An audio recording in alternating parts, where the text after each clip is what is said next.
Hello, everyone. Welcome to this week's Ask an Expert. And I am amazed to be saying that this week we're joined by William Micklem. I think we have made it. We're so honored and so excited for this conversation. And I told William before we got started that I was going to do a condensed version of his resume and accomplishments because that's the only way that we can get through it without taking up a big chunk of time because there's a lot there. But I'm sure that you know, of course, William is the inventor of the renowned Micklem bridle. He is an A Pony Club graduate, which is something that I didn't know about him. A level 3 coach for Horse Sport Ireland, a tutor for Coaching Ireland. He's the author of the Complete Horse Riding Manual, which is the best-selling equestrian riding manual in the world. He's also an incredibly accomplished and respected breeder. So William bred Mandiba, the World Breeding Federation Event Horse of the Year in 2010, Karen O'Connor's ride. And he bred Zara Phillips High Kingdom, who was a British team silver medalist at both the London Olympics in 2012 and the World Equestrian Games in 2014. William also found Karen and David O'Connor's 3 amazing Olympic medalist horses, Biko, Custom Made, and Giltage. I don't know how you get this depth of understanding to be able to breed or find some of the best equine athletes in the world. It takes something very special, and William clearly has it. So today we're going to talk about, we're actually going to zoom out a bit. William recently did a TED Talk called The Go Rules that was posted to YouTube and to the internet about 3 weeks ago. It's already exceeded 60,000 views, and rightfully so. If you've watched the Go Rules, you know that after you're done with it, you're going to send it to friends because there's a lot to be gleaned there. And I finished watching it feeling so inspired and like I had some real actionable things to apply to my life. And I love the takeaways so much, which one of the main takeaways is how you can fulfill your personal potential in sport, of course, and in life as well. And the aspects that kind of influence you being able to fulfill that potential and also importantly be happy and fulfilled as you're kind of reaching for those goals. So with that, William, thank you so much for being here to chat with us today. More on that topic, and anyone who's watching, more on any topic that you would like us to get into. Thank you so much. My ears are burning. I'm feeling embarrassed. That little mention of happiness is so key, where I said in my TED Talk to achieve happily, not achieve in order to be happy. And I suppose the beginning of this was that my poor father became a war-disabled army pensioner at the age of 21. He was hit in the chest in France, lucky to live. 9 of his colleagues died in the same bomb blast, and 13 were severely injured, and he was one of the severely injured. And on his medical notes, they said that he wasn't expected to survive the night. He was in a field station, and he actually heard them talking negatively, and he was pretty strong-minded. Anyway, he came through it. He lost a lung, but I think it changed his attitude to life. He was grateful for every single day to be alive, but the torture, the mental stress that so many people in battle felt, I have absolutely no doubt that his association with horses allowed him to recover. And I think an association with horses for everybody it helps us survive. It mentally it gives us a boost. And it's that mental well-being which has always interested me. You will hear in my talk that I'm been involved with Festina Lente, where we have over 400 students coming each week, some of them severely challenged, but it's the association with horses which helps so much. And I suppose there's absolutely no doubt as regards my range in the equestrian world. It's to do with my father and the fact that he was a passionate horse person. He loved every day with horses. He didn't do it just to win medals, and that's very important. And he interested me in such a wide variety of areas. For instance, I was a 10-year-old a very embarrassed, nervous 10-year-old at a pony club rally when I heard him talk about the fact that a horse's top jaw is wider than its lower jaw. And that rang a bell in my head, even at the age of 10, thinking, well, what are we doing with our nosebands if this is the case? And it looks as though the horse is comfortable, but in fact, when you get underneath the skin of the horse, you realize that the skull is a very complex item, and it needs very careful care to make the horse comfortable. So that actually was the genesis of the Micklem bridle when I was 10. So you could say that the Micklem bridle went through an evolution of about 30 years. And that's just one example of how my father influenced me, first of all, with knowledge, and secondly, with attitude. So I'm well aware how lucky I am not having to go to war. And as you will hear in the introduction to my Go rules, I didn't have opportunity for third level education, and there were certain family stresses and certain depressions, and I was told that I was pretty average in the things that I did as regards mental abilities, and I didn't really believe it. And so that you'll hear on the Go rules my journey towards that a little bit. And this connects with something else that's very important, is the fact that we make these assumptions, not only about people, but about horses as regards their mental ability, as regards their cognitive ability. And it seems totally daft when you think about it, but we will often talk about an intelligent head when we talk about horses. There's a beautiful head, but we'll immediately jump to, that's a very intelligent head. And so at my presentations, I get people to look sideways at the person to the left and person to the right and say, well, does that person have an intelligent head? Are they going to be a rocket scientist, or are they going to be a road sweeper? Now, long ago, we realized there was a time when people used to say that you could tell the intelligence of a human by looking at their skull. That's gone. But, we still do it with horses, and it is so ridiculous. You can get a horse with a huge head, even what some people would call an ugly head, and it can be the most intelligent horse. And there's it's getting over these assumptions. We all have to be very careful, not just as coaches, but people that we meet, horses that we meet. Watch a little, listen a little, be patient, learn about the person, and you will find surprising positivity, surprising strengths. And a good example of that that's come up recently is we've been looking at the DNA of the traditional Irish horse in Ireland. That's the traditional Irish horse is a mixture between the thoroughbred, the Irish Draught, and the Connemara. And Professor Emmeline Hill, who's been specializing in equine genetics for over 30 years and is the geneticist who found the speed gene in racehorses to find out whether they are suited for sprinting races or for middle distance or long distance races. She has been comparing the traditional Irish horse with the Hanoverian and with the Swiss sport horse, because they have the DNA of those horses to compare. And what has she found out? Surprise, surprise, that the TAH, the traditional Irish horse, has a gene which is associated with good cognition, with learning ability, with tractability. So those of us who've worked with these type of horses know very well that they are different. But here we have some scientific proof that they are different. And that's super important, because there is not only the madness of looking at a horse's head to tell her whether it's intelligent or not. So much of the purchase of horses is based on whether it can jump a very big fence or it's got paces that are particularly beautiful. And we need to spend more time looking at what's inside a horse and not just what's outside a horse. And I've learned that when I was younger, I thought that I was of very little value, and little by little, I've actually looked inside myself, and through the work that I've done, found that I do have some value. And that's a process, that's a journey which we can all take.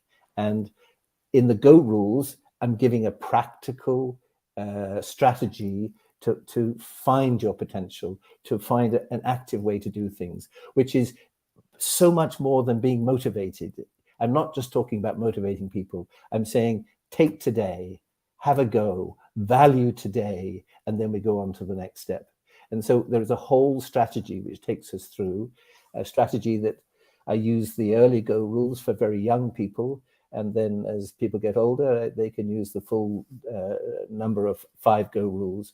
And I've had some wonderful comments. And I had one of the nicest comments was a lady who was 78 who wrote and said, I'm 78, but I've suddenly been re-inspired. And I'm going to make the most of the years that I have ahead of me. And that makes me very excited. That makes me very excited too. I am just such a fan of yours, William. Thank you. There's a quote that it's attributed to Einstein. I doubt it. I doubt it originated at Einstein, but maybe it did. It's everyone's a genius, but if you try to teach a fish to climb a tree, it will go its whole life believing that it's stupid. And there are very few quotes that I can remember verbatim like that, but that quote has stuck with me because I've experienced it in my life. After school, I tried to go into a corporate, very finance oriented job, and I felt like an idiot for 5 years. And I thought I just wasn't, I had all of like, I had an active brain, and yet I would show up at work and feel like I was bringing less to the table than everyone else. And like the people around me probably thought I was an idiot. And here I am now in a role that I feel like a rock star. Like, I think that now I'm using my skills to do the best things that they can do. And of course, that will continue to evolve with each day. But it's really cool to compare me in a previous job to me in this job. And it also gives me empathy for the people around me. Like when I work with people who aren't the strongest players on the team in any environment, but especially in work environments, I don't think that they're an idiot. I think they're in the wrong position to make the most of what they can offer the world. And we're going to get into the go rules and we'll go one by one. We won't totally reiterate what you said in your TED Talk because I think it's really important for people to watch the TED Talk, but we'll touch on them and help look at applications.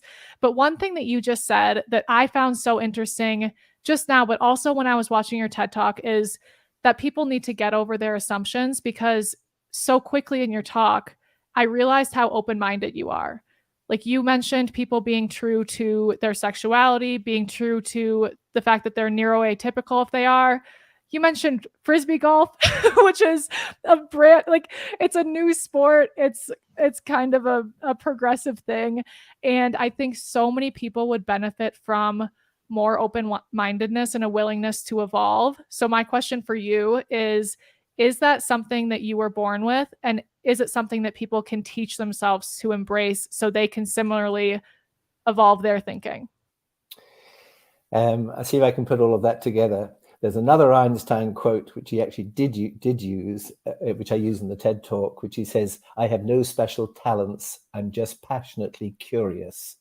Now, that resonates with me. So do I have special talent? No, but I am very curious about things, and I try and keep my eyes open. The mention of Frisbee, in fact, ultimate Frisbee, was because my 2 sons both play Frisbee, and they play for a club in Dublin called Ranelagh. And I have to get this out because we're very proud of this.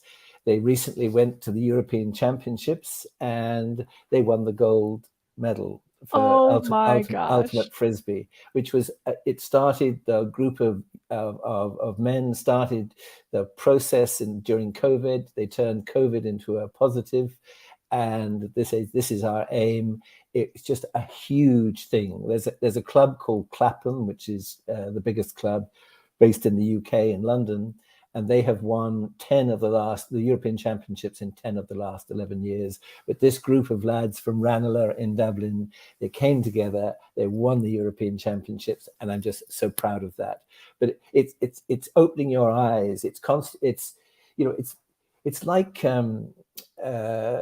there's so much pressure on young people to focus on one sport at an early stage, particularly with gymnastics and swimming, sport and football, and the World Cup semi-final is coming up after this, to just do that one sport. And it is so bad for them. And that's where you get repetitive injury, and that's where you get mental depression because of doing the same thing all of the time. You want to do a lot of sports. You want to open your eyes to all sports, which is in horse sports. That's why I really love eventing, because it's the combination of all of the main activities, the main competition disciplines in one. I am not excluding, that does exclude Western riding, but I would never exclude Western riding. And I like to watch Western riding. And I actually had a long conversation 3 days ago with the head of the RDS, that's the Royal Dublin Society Showgrounds, about Buck Brannaman. And it doesn't matter which way you look, there's a genius around the corner. And again, coming back to my father, part of that was the fact that he was just passionately interested in all these areas, and he loved all the sports. So one would say I have to be influenced by that. But the quote, which is of Einstein's, which is at the heart of all my work, absolutely at the heart of all my work, which I didn't quite get, my father didn't quite have the opportunity to progress this, is that simplicity is the hallmark of genius. So the Go rules are an exercise in simplicity. Who doesn't want things to be more simple? Everybody will immediately say yes, but we make things so complicated. And in the horse world, we make them particularly complicated. It is true that there are no sport has more books on how to do it than horse riding. If you look up on Amazon, there are over 3,700 titles, I think. I mean, it is just extraordinary. And it's because the horse is so easy, relatively speaking, to train. He will respond to any set of cues. So somebody does a set of cues, the horse responds, and we say, I've got the answer.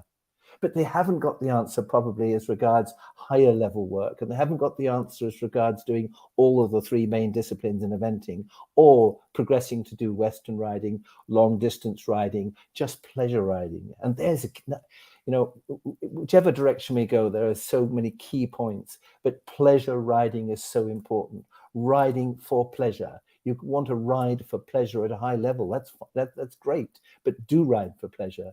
And I'm impressed with what Denny Emerson says. There was an American Olympic, very high level rider, and he would now talk about the things which he's learned and the changes that he's made, and he emphasizes how wonderful it is just to be lucky enough to ride in lovely surroundings, just walking and trotting and riding gently, appreciating nature. But we can all do that. And you say, well, we can't, because we have no hacking. We use this word hacking in Ireland and England, meaning riding out and about outside of the arena.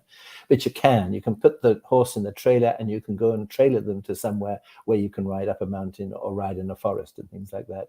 And not only is that so good for you, it's so good for the horse. Hours in the saddle, quietly. Wonderful. It is so powerful. And it's interesting you mentioned that, because we had this big thread going on the Ride IQ Facebook group the other day, talking about how Ride IQ is benefiting people. And there were a lot of answers along the lines of progressing or finding motivation or finding confidence. And one woman responded, shout out to Kara. She said that Ride IQ gives some purpose and progress to her rides, that's the intention. And then she said her other handful of rides during the week, the intention is to enjoy them and maybe gab with friends and just walk along. And I was so glad that she said it, because it's becoming a bit underrated. And ultimately, a lot of us were pulled to this sport for the enjoyment. And sometimes we get further and further from it, which is a bit ironic, because it's the things that we love about it lie in some of those more pleasure-oriented rides. It does indeed. I don't know whether I can try and connect this, but I'm going to try and connect it. In terms of achieving happily, there's an old story which is told in philosophy classes very often about a wealthy man in a ship that's going down on the seas, is going to sink, but he has lots of gold bars with him. So he straps the gold bars round his middle, and he jumps into the sea. And of course, they find him dead on the bottom of the sea with the gold bars around him. So the question is, did he have the gold bars, or did the gold bars have him? And I would say the same about people with their egos, which are related to competition success itself, is that on the one side, they start off riding because they really enjoy riding, but in the end, the fact that they need to win to be happy takes away the enjoyment from their riding, because you can't keep winning, particularly at the highest level. And I think the competition side of our ego takes over from us and ruins our riding. It takes us to the bottom of the sea. And we need a bit of rebalancing there, and people need to realize that it's not all about the ribbons. And unfortunately, there's too much promotion that is just about the ribbons. And the wonderful thing about, I started off by saying that an association with horses is good for us. Just by riding at any level in all types of activities, horse riding is good for us. And that is the basis of why we should ride. It's good for the soul. Yeah, it's important to celebrate in yourself and in others the things that are not competition related, and kind of flip the script for everyone, the script around the activities. And so one thing I want to ask you before we do get into the 5 go rules is, what does a person present like when they are living in line with the go rules? I don't know you that well, but look in the mirror. I suspect from what you've just told me this evening, and what I learned a little bit about you when we had our session with Hilda, is that you are prepared to, on a daily basis, to have a go. On a daily basis, you're not too depressed by things that go slightly wrong, so you have another go. But you like doing things well. Everything that I see about Ride IQ, you do it well, whether it's the graphic, the optics, everything, you want to do it well. And you obviously have particular goals and ideas and passions in terms of the direction which you want to take Ride IQ. That is obvious. But then, as you said in your introduction, you have discovered how to be your own governor, which is rule number 5, be your own governor, be your own boss. You've discovered how to make decisions that are appropriate for the way, the values that you have. And that's super important. You've made a little mention about sexuality, being true to yourself in terms of sexuality. That's super important. Neurodiversity, super important. At Festina Lente, the organization I mentioned, we have people have all sorts of situations as regards neurodiversity, but people are realizing that they can have special abilities and work even better than somebody without those particular syndromes. It's just a question of understanding them. So, in brief, we've just done a quick run through the go rules. You look as though you're somebody who are at peace with yourself and you're active on a daily basis. I particularly worry about people who they want to get out of the rat race. So they say there is value in doing nothing. But if you go down that route, you actually will be dissatisfied by doing nothing. I mean, take it to its extreme. If you're just going to sit there and chant and think of good things, it may work for a short time, and people need those sort of things for short periods of time. But at the end of the day, it's not going to give you a life. And in my opinion, the Go rules and our life is a call for action. And that's where it all comes from, is to actually do things. Getting in the arena. Yes. Well, I mean, part of my joy right now and joy in our interactions is being able to learn from you. But certainly I feel more in line with the Go rules in my present life than I have ever before. But it is a daily effort, like reflection. There are definitely days that I feel down because I spent 14 hours in front of the computer, because we have these goals to Ride IQ. But that, if that were repeated enough, that wouldn't allow for the joy and happiness to be part of the journey that needs to be part of the journey for it all to work out. I'm going to interrupt, because that's exactly the same for me. It's exactly the same for me. So every day I start off with have a go. Every day I start off with, am I going to try and make the best of today? sometimes that's not easy, but suddenly you realize by having that attitude and keeping doing that is that you can inch by inch make a big difference.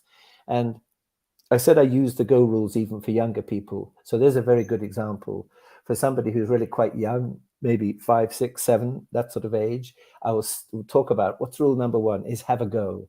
And what does that mean? It means you do something inch by inch.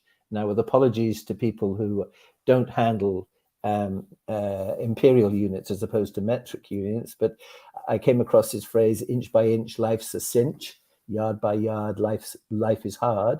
And there's some more to that, but there's the essence of it, is little bit by little bit, small step by small step, having a go, you can make a huge change. You can even walk around the world, I said in my talk, one step at a time. You can do extraordinary things one step at a time. I sometimes talk to younger people and I say, can I see your bedroom? And they'll take me to see their bedroom, and it's piled up with all sorts of guff, clothes, toys, the whole lot.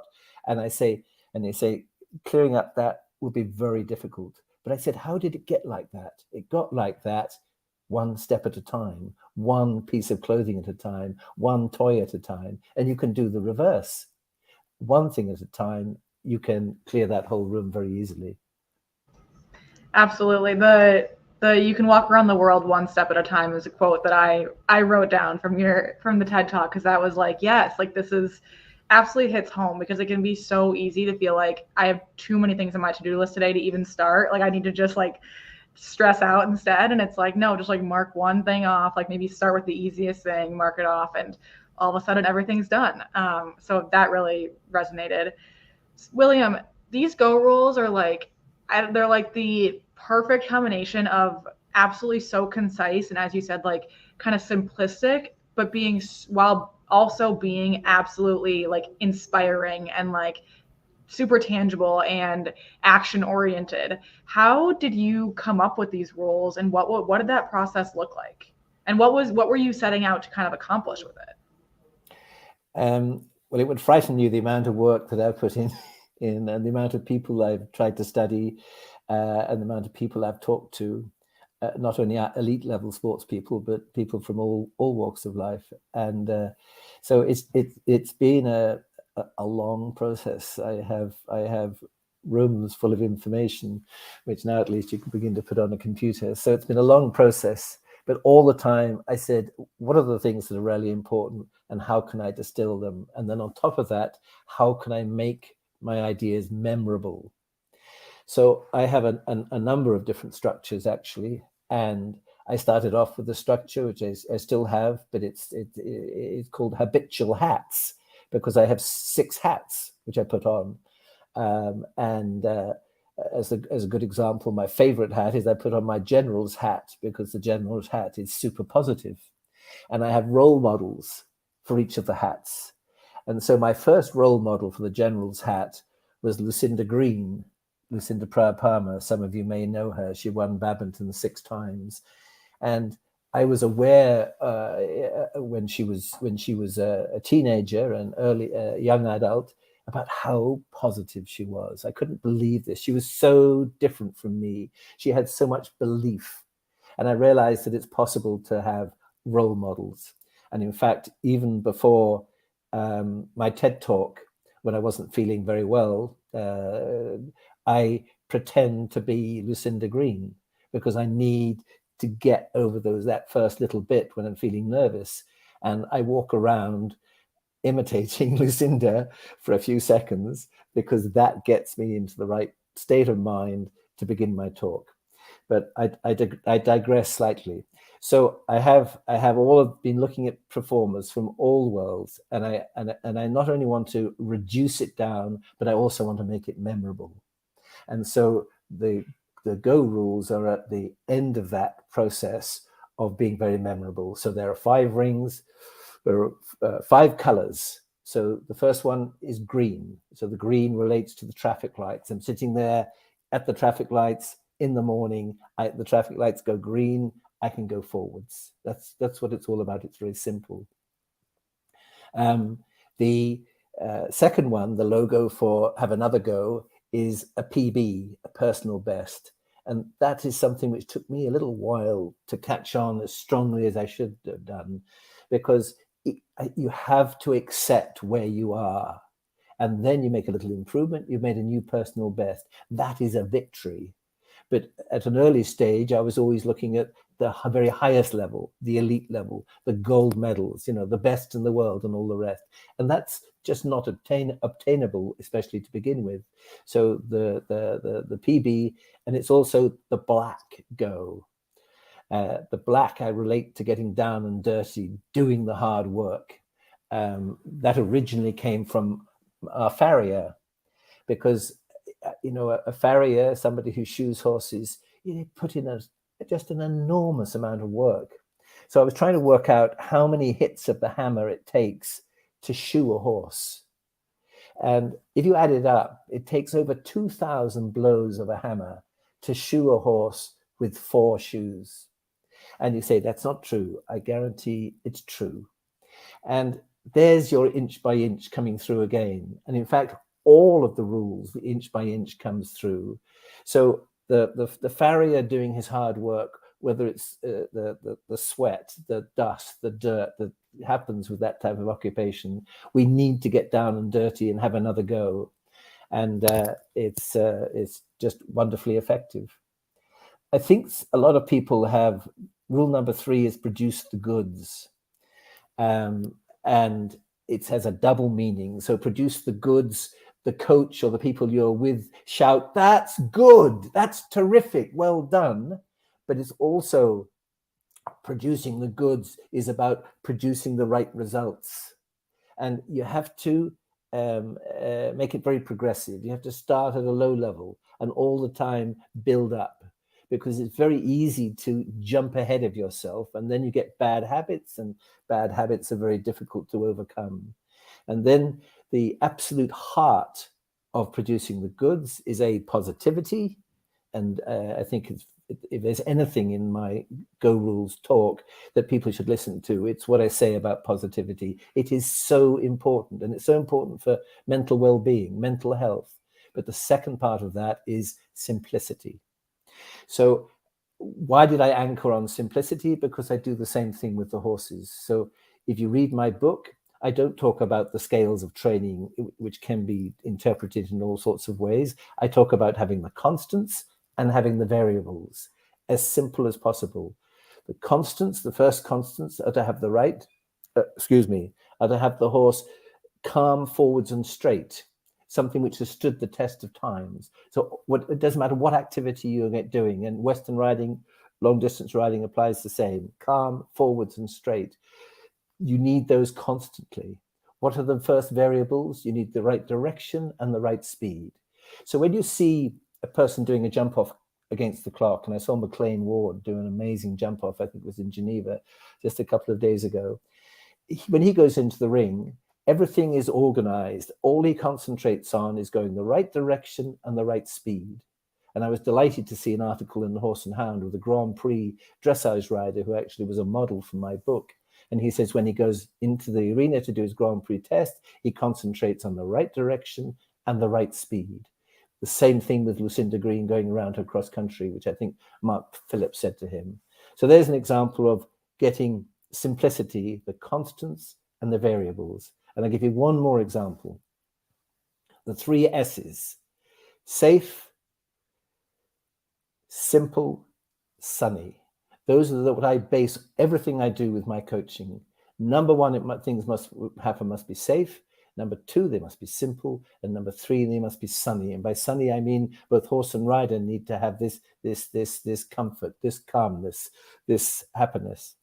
And I only had to go into a lecture and talk for 5 minutes and say, write down those 3 words, and then get people to write down themselves what they associate with those 3 words. And suddenly they have a whole recipe to do all of their coaching in the future. It's super powerful. I'm not sure where I started with that one. I think this is a great spot to interject, actually. So we're through rule number 3 right now in terms of you describing them to us. And I have, for anybody who's looking at the video, I have like notes written in every direction all over my notebook. So one thing in your TED Talk that you mentioned, rule number 1, I think is simple. So I'm going to move on to rule number 2. Rule number 1 is green means go, take a step forward, a small step forward, and kind of make that a habit. Apologies, William, if I'm not it's good. It's good. Capturing that correctly. But rule number 2, an example that you gave was when Michael Phelps, of course, I think he has 23 medals swimmer, one of the best swimmers in the world. His coach told him when he was 10 years old that every length of the pool that he swam was like paying into his bank account from which he could withdraw later in competition. So I was thinking about that example first, how powerful that is to give him motivation to practice to the extent he needed to be the best in the world. But swimming is a very simple, not simple, but there are less variables. It's less dynamic than equestrian sports. Do you think there's some sort of equestrian equivalent to our practice that is putting money into our bank account that we can withdraw from later to achieve our personal best in equestrian sports? Yeah, very good question. And it's a real problem in equestrian sports. Hours in the saddle is the answer. There have been people through history who have been those wonderful riders, having the very minimal amount of coaching, but they spend hours and hours in saddle and they ride a lot of different horses. So I would say to my students very often, when I'm thinking about this business of every length you swim, you're paying it into your bank account. I would say that every different horse that you ride, you're paying into a bank account of knowledge. And this combination of riding different horses, not just so-called Olympic level horses, but every different type of horse is super important. And spending enough time doing things slowly. So again, I use the word hacking. You must correct me. What word do you use? We use that as well. Okay, riding out. To spend enough time in walk, fantastic for getting your horses fit. It's also fantastic for you to begin to blend with the horse. You know, a key thing about riding is feel. All those horse books I mentioned, every single horse book will talk about feel. In other words, you must be able to feel what is happening underneath you, and as it gets more developed, you're actually talking about feeling how the horse is feeling. So you're talking about empathy, which takes a lot of time to study your subject and realize what's happening with the horse. But it's just spending those hours in the saddle. So every single horse you ride, you will learn from that horse. I am not talking about riding horses which would put you immediately on the ground. I am not talking about horses which are dangerous, but the vast majority of horses are not dangerous. There's a little rhyme which I often use. This oss wasn't due to tread the earth. He took natural to the air, and every time he went aloft, he tried to leave me there. So I'm not talking about those sort of horses. And I realized, again, there's a connection with my father, I realized that the vast majority of horses that are really difficult or like that horse tried to leave the rider in the air, there's a reason for it, whether it was past treatment or whether it's pain, but there's a reason for it. And that's where over a period of time, you develop your feel, you spend enough time with horses, you can work that out for yourself. Yeah, that makes a lot of sense. And it's great actionable advice. And then, sorry, go ahead. I was going to connect with that. Of course, the other key point about having another go is you do it with the help of a coach. So if I've just said that there are a lot of people who in the past have been successful without a coach, but we only have one life. If you want to accelerate your progress, find a good coach. And it has to be an open-minded coach and not somebody who has ideas, not somebody who comes across saying, I'm different from everybody else. Boom, boom. The best coaches are not different from everybody else. There's a core to their work which is absolutely the same. So you look for the coach with a good background and a background which applies to more than one discipline. I'm really glad you added that. And I remember you were explicit about the fact that rule number 2 happens with the help of a coach or a support team. So that's important. So rule number 3, I love the story about embodying or thinking about embodying Lucinda as a means of bringing positivity to the stage of the TED Talk, even and especially when you were feeling very under the weather. I have a Lucinda equivalent person in my life, but Lucinda is just such a perfect example as well. And he brought sunniness to all of his interactions. And I assumed that that was something that he was born with. But I asked him at one point, like, if that was the case, if he always, because he's got such a special quality. And he said, no, over the course of my lifetime, I have learned this. And rule number 3 is to do with positivity in a big way. And not to keep going back to the top talk, but you said positivity is the strongest daily catalyst for life's superheroes: optimism, self-esteem, purpose, communication, and mental well-being.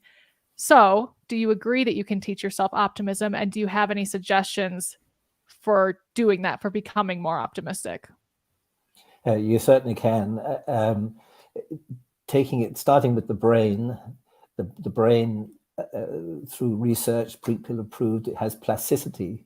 There are a lot of people who say you're born as you're born, end of story. It's not true. It's not true. You can change your attitude of mind. So as a coach, you do it by example all the time. And in the horse world, we're very fortunate because it's not a big jump to be able to say to somebody who may even be negative, put yourself in the horse's place. Are you going to respond better by constant criticism, constant niggling, or are you going to respond better by finding moments when the horse is doing what you require him or her to do, by finding good things? So we reward what is good and we try and ignore the other things. And of course, then people start talking about children.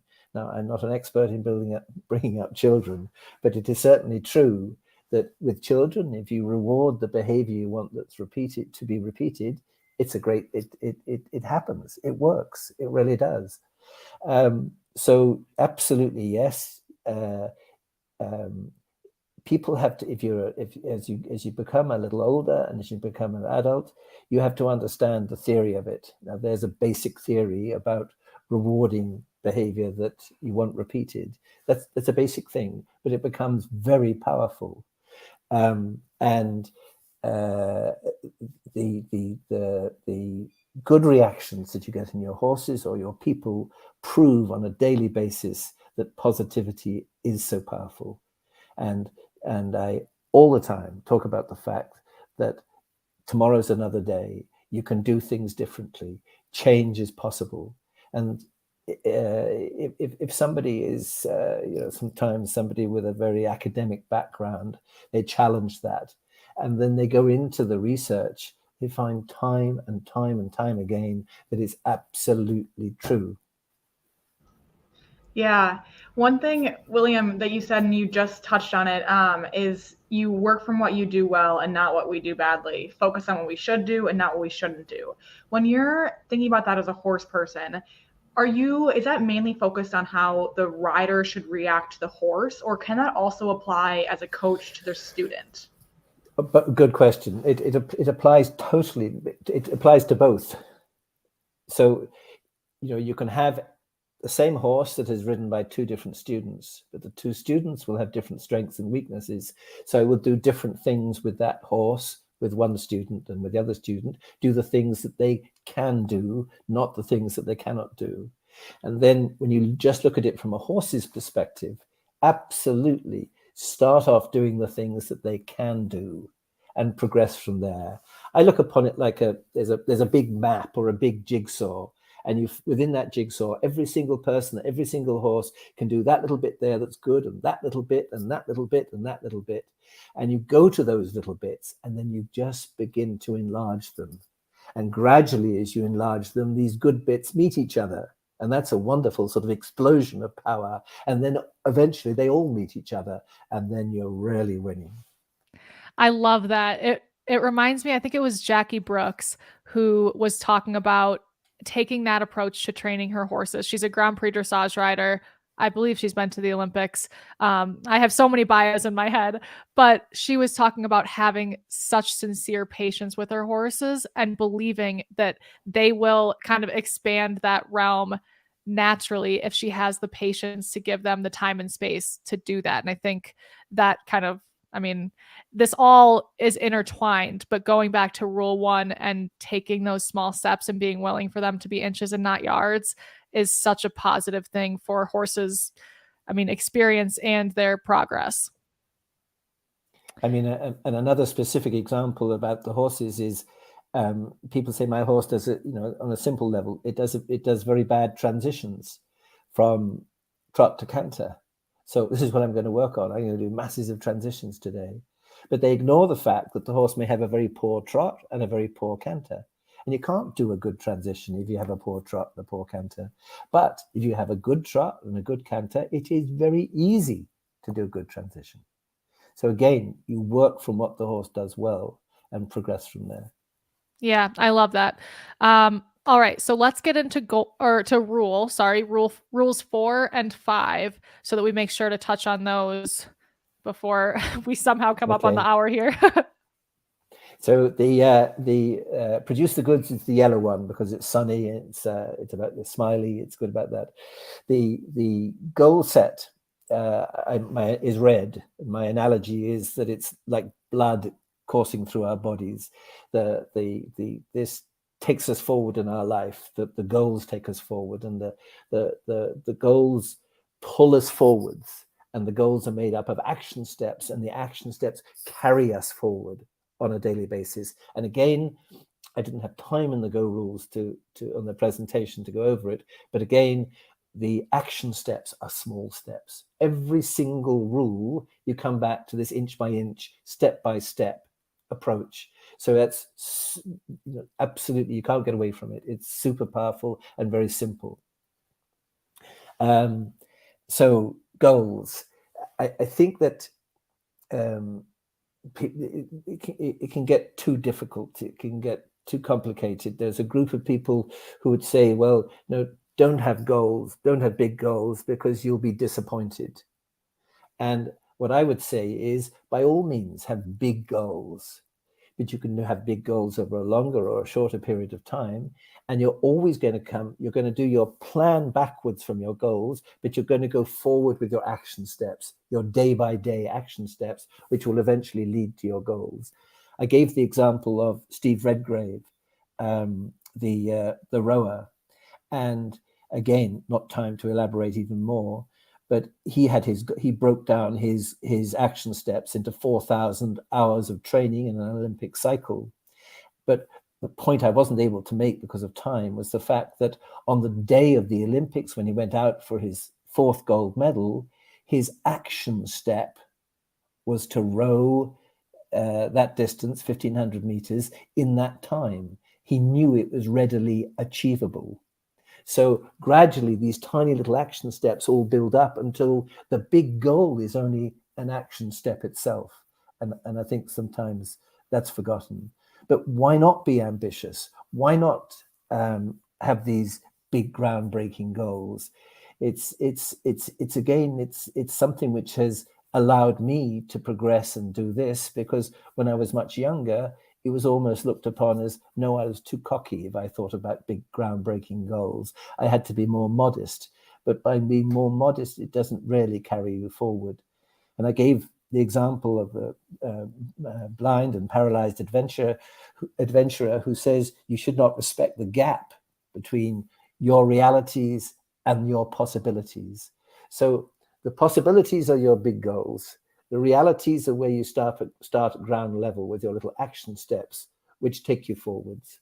And again, if you had said to Lucinda Green when she was very young, you shouldn't be thinking about badminton, that would be the logical response to a 18 or 19-year-old who'd had very little experience. But her father believed in her, and her father encouraged her to have the big goal of taking her little junior horse. She started off in junior competition and aimed to go to badminton. And she goes off and wins badminton on Be Fair. Wonderful. Yeah, I love that. So the actual like use case of this of rule 4, would you say it's accurate to say you want your students, like is this how you instruct your students to do it, where you'd be like, if I was your student, would I be like, okay, my goal is to compete at a 2-star, but like with my ultimate goal, but my goal today in order to get me one step closer to that should be to do a proper rain back or whatever it is that kind of like we should Yes, be setting small goals each day, or what is the right size of that initial goal to get me absolutely. there? Yeah, absolutely. Small, very small goals. I was listening to Carl Hester, and he was talking about giving his Grand Prix dressage horses 2 days off to relax each week, 2 days off hacking, riding out, rather than spending all of the time in the arena. I think he does 2 days in the arena, then a day of gap, then 2 days in the arena, then a gap day, etc.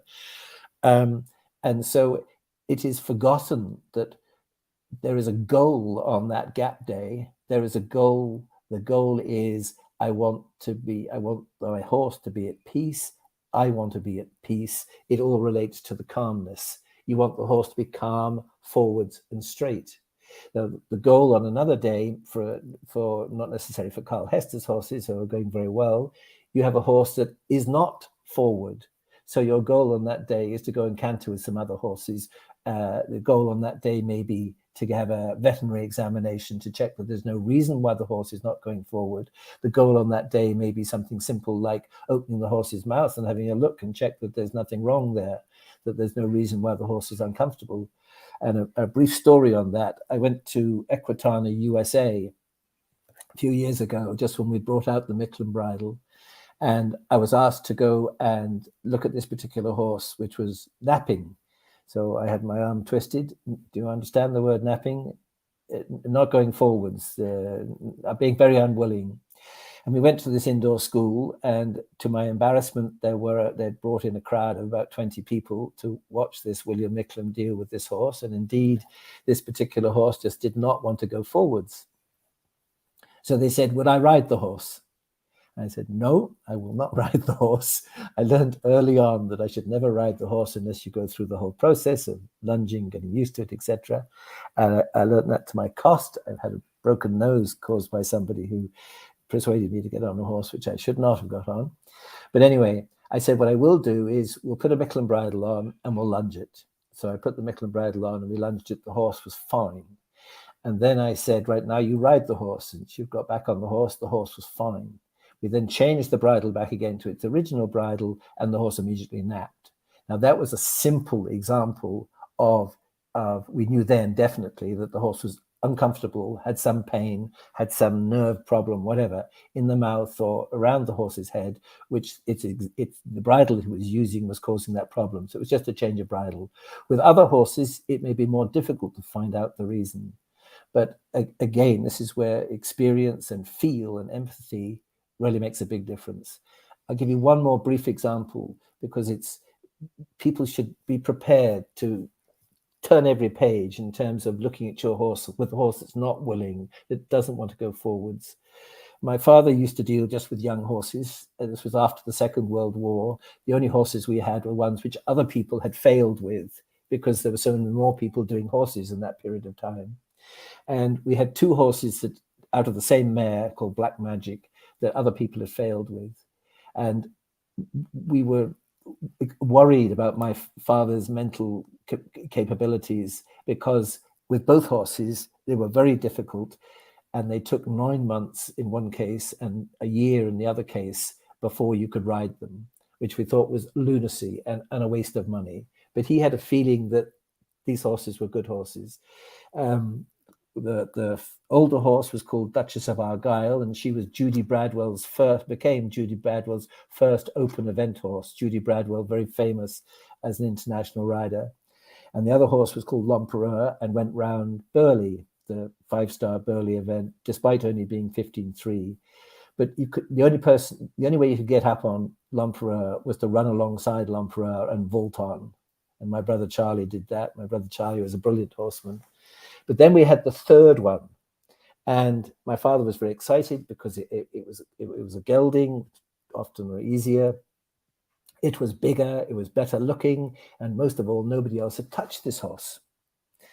And we started off again, and much to our concern, it would look like the same story. This horse was wild again, really, really difficult. On day 3, my father took the horse and had it euthanized, had the horse put down. And there was an autopsy, and it had a tumor in its brain.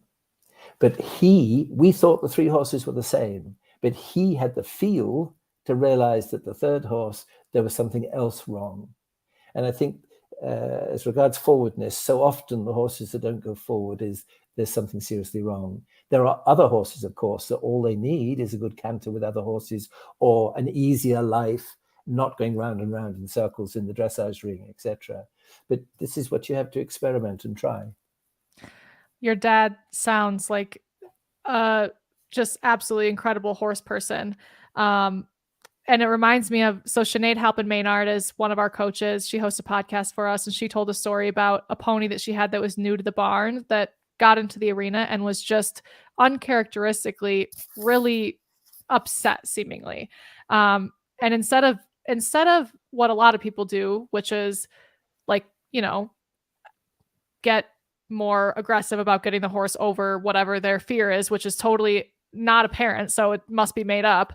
Sinead's response to the horse was, I believe you. Like, let me figure out why you're reacting this way. And sure enough, 90 seconds later, a drone shows up overhead, and that horse knew that was coming, and Sinead didn't. But treating horses or meeting horses with, I believe you, I think is really powerful. And it sounds like your dad had that, but on a very wild, amazing level.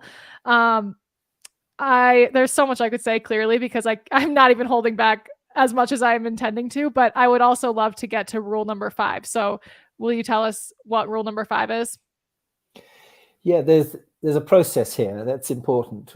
I showed a diagram in my TED talk of a pyramid, and the base of it is to have a go and to have another go. That's the most important thing at the beginning. And then over a period of time, you can use all 5 rules. But rule number 5 is be your governor, be your boss. You have to learn to take responsibility for your decisions. You have to be encouraged to take different routes in life, see what you think about them, and eventually decide, well, I want to go a little more in this direction, a little more in that direction. But you're not subservient. You are your own boss, and you need to learn how to be your own boss and take responsibility for your own decisions.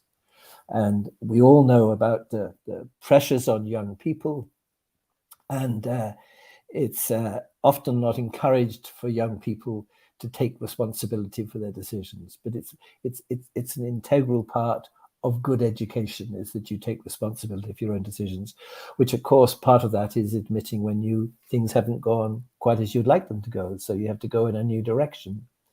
But we are all individuals. There's no arguing with that. So look at yourself as an individual, and it's part of running your own race, which is a theme which I use through all of the Go rules, is about learning to run your own race. It relates to this, and I use it in the lecture, it relates to this word authenticity.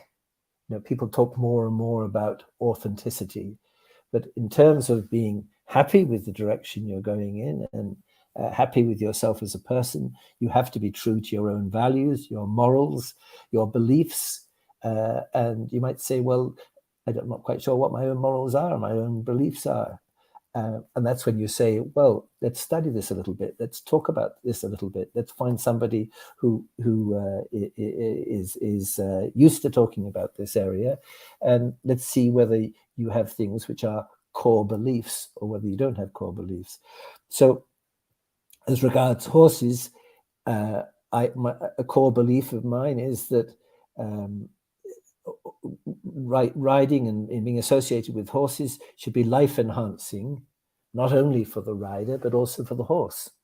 So the style of training that we do should be life enhancing. There are some people who may decide that that's not part of their remit, or it's only a tiny little part of their remit. To me, it's absolutely central to what I do, is that it all the time, the work we do with horses should be life enhancing, which also means that our stable management side of things often should be, in my opinion, different. In other words, I believe in keeping horses in small groups, not in small stables. I believe in, as far as possible, giving them ad lib feeding. So it's a more natural way of a more natural lifestyle. And I believe that it not only can work with competition horses, but it makes competition horses better. It's so interesting. Yeah, that we could do a whole hour on just that alone, how we can implement that and kind of help our horses move in that more natural direction. But one thing about rule number 5 is finding what makes you happy, which leads to self-motivation. What do you recommend for someone who isn't happy in their daily life? Can they find happiness in the same activities, or should they shift? This is where I should exit stage left. It's very difficult and sometimes dangerous to give advice to anybody when you don't know them. And I think that's something we should keep in the back of our mind all the time. But undoubtedly, it's the same as I say to horse people, that they should do as many different activities as possible. If you are not happy in the area which you are working, don't stop doing things. Keep doing things, but have a go at something else. You may actually surprise yourself. You say, well, I'm not actually going to like this, but for the next 3 or 4 months, this is what I'm going to do.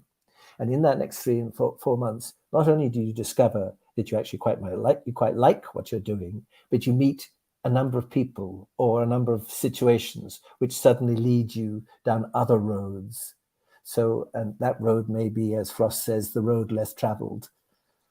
What a great answer. And that Frost is a key person. Robert Frost is a key person, and stopping by woods on a snowy evening is the last lines are super important, where he says, the woods are lovely, dark and deep, but I have promises to keep and miles to go before I sleep, and miles to go before I sleep.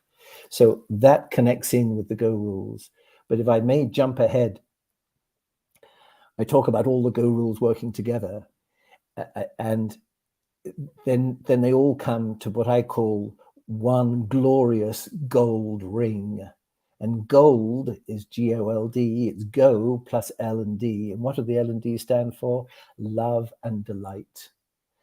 Probably the strongest pairing of words in any activity, education for children or for adults, is to get the right balance between effort and delight.